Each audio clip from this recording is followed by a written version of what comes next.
The Informer follows the narrative of Pete Kozlow, a former soldier who is now an FBI informant. Pete aims to indict Richard Klink, the crime organization's boss and drug lord, after successfully joining the organization while disguised as a drug salesman. He then devised a plan with his FBI handler, Special Agent Erica Wilcox, to ambush Klink with evidence of a huge number of cocaine, which he intended to transport through the Polish consulate. During his action, Pete was outfitted with a secret listening device, allowing the FBI to learn everything that happened around him. Pete and Stasek, Klink's valued confidant, took the pills stashed in the bag and brought them to Klink's attention the following day. On the other hand, Erica and the FBI troops had planned to carry out the ambush mission as planned. However, on the way, Stasek abruptly altered course, stating that he had identified a potential buyer and would sell the pills to him. Pete couldn't stop Stasek from selling the drugs to someone else for fear of exposing his cover. On the other hand, Erica was becoming concerned and suspicious as Pete's behavior began to depart from their intentions. When Pete eventually met the buyer, he realized he was an undercover cop who planned to arrest them. Pete tries to get rid of the man so Stasek won't kill him. However, the man became irritated and displayed his badge to everyone, so Stasek executed him immediately. On the other hand, Erica, who heard gunfire and discovered that the policeman had died, was compelled to remove all of her troops from the ambush mission and abandon Pete. Pete is then taken before Klink, who accuses him of mucking things up. Klink's drug company is in jeopardy because he murdered a police officer, and Pete must be held accountable by going to prison and continuing his drug operation while there. Pete initially rejected because he was not responsible for the officer's death, but Klink threatens to kill his wife and daughter if he doesn't follow his orders. In the end, Pete couldn't help but follow Klink's directions. Meanwhile, Stasek and his men drop the police officer's body into the river. Pete soon meets Erica and her supervisor, Keith Montgomery, at a secret location, where Erica informs him that he will remain an FBI informant in prison in order to bring down Klink's drug ring. In exchange, Pete would be released immediately if he could collect substantial information and evidence about Klink's drug operation while in prison. The FBI couldn't wait to put the criminal mastermind in jail. Pete was furious that the FBI had assisted in dumping him in prison to obtain information on the Klink drug network. But Keith advised him to start thinking about his family since Pete could not get away with this. On the other side, Detective Edward Grentz of the NYPD begins to investigate the death of his men acting as drug buyers, suspecting the Polish mafia. Edward then returned to the crime scene and examined the CCTV tape, which revealed Pete's presence near the scene. Edward quickly sent his guys to find out about Pete. After learning about Pete's background, he believes Pete is the one who murdered his men. He quickly issued a warrant for Pete's arrest for the murder of an undercover police officer on duty. After Pete is arrested, Edward contacts Erica and Keith to learn that he is now working as an FBI informant. He believes the FBI put Pete in prison on purpose to probe his men's murders. Nonetheless, neither Erica nor Keith reveal any further details about their plot to apprehend drug kingpin Klink to Edward, and they deny knowing about his men's murder. So Edward resolved to find out for himself since he was desperate to discover who was responsible for the murder of his soldiers. Pete was promptly hailed by members of the Klink drug network, who agreed to assist him in distributing drugs while in prison. Even so, Pete is still being observed by a prison warden named Sluit, who has been suspicious of his actions since the outset of his imprisonment. The next day, Pete began secretly distributing his pills from one prisoner to another in order to avoid detection by the jail officers. Apparently, sales surged rapidly that day, resulting in a sizable profit. On the other hand, Edward pays a visit to Pete's wife, Sophia, in search of leads in the Pete case. Even though he promises that he can assist Pete get out of jail because he is confident that Pete is not the murderer, Sophia chooses not to tell the cops since Pete has advised her not to trust anybody else.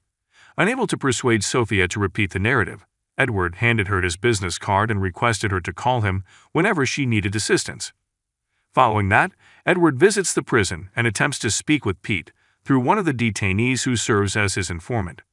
Keith asks Erica to kill Pete and halt all of their attempts to apprehend Klink, since Edward's continuous inquiry jeopardizes their FBI career.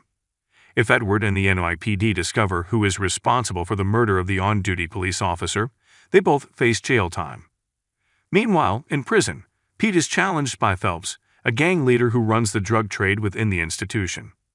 Phelps believed Pete had been presumptuous in selling narcotics in his neighborhood. Phelps and his men, with the help of the crooked Sluit, torment Pete and plan to kill him. Pete finally admits that he is an undercover FBI informant working to uncover Klimek's drug enterprise. Following Pete's confession, Phelps immediately instructs his men to cease torturing him. Pete then requested Phelps for assistance in locating everyone participating in Klimek's drug network, which he readily agreed to. Erica, on the other hand, had already ordered Pete's murder while he was in prison. Pete, however, was always prepared for any attack and carried a knife nearby for self-defense. Pete quickly called Erica after obtaining information from Phelps regarding the Klimek drug network, requesting that he be released from prison. However, when Keith instructed Erica to halt the mission to capture Klimek and kill Pete, she did not reply.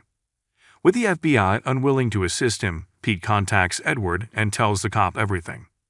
He also contacted Sophia and asked his wife to send Edward an audio recording of his chat with Erica, which he had prepared in anticipation of such situations, so that the police might use it as evidence. In another scene, Klimek tells Stasek and his men to murder Pete's wife and daughter after finding that Pete has made a mistake in prison and is working with Phelps. When Sophia saw the thugs in front of her house, she ran to call Edward and request assistance. Stasek quickly confines Sophia and her kid in a room, while one of his men pours gasoline throughout the house, intending to burn them alive. However, after receiving a call from Sophia, Edward arrived and successfully killed Stasek's men. While attempting to rescue Sophia and her daughter upstairs, Edward was shot in the leg, causing him to flee hastily. When Stasek descends while keeping Pete's daughter captive and prepares to kill Edward, Sophia, who manages to free herself, shoots him right away, forcing him to fall down the stairs. Edward eventually manages to murder him. Klimek ordered his men to kill Pete in prison, as well as Sophia and her daughter. When Pete approached the room, one of Phelps' men warned him that he would be executed instantly. Pete hurried to his bed and discovered that his knife was missing. Shortly after, Pete is ambushed and nearly killed by a Polish mobster, but he eventually subdues him. When the guards learn this, Pete was immediately targeted. In an act of desperation, Pete is compelled to kidnap Sluit and use him as a shield to escape the prison guards.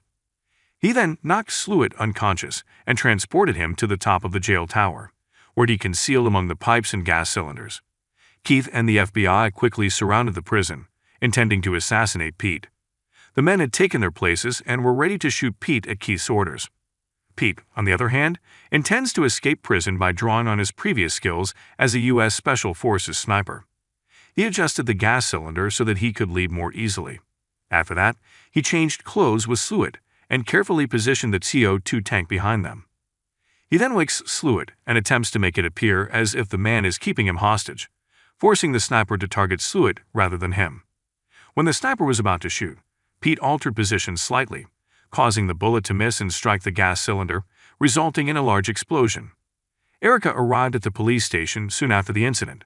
When Pete was going to be picked up by an ambulance, Erica, who recognized Pete as the man dressed as a prison warden, immediately boarded the ambulance.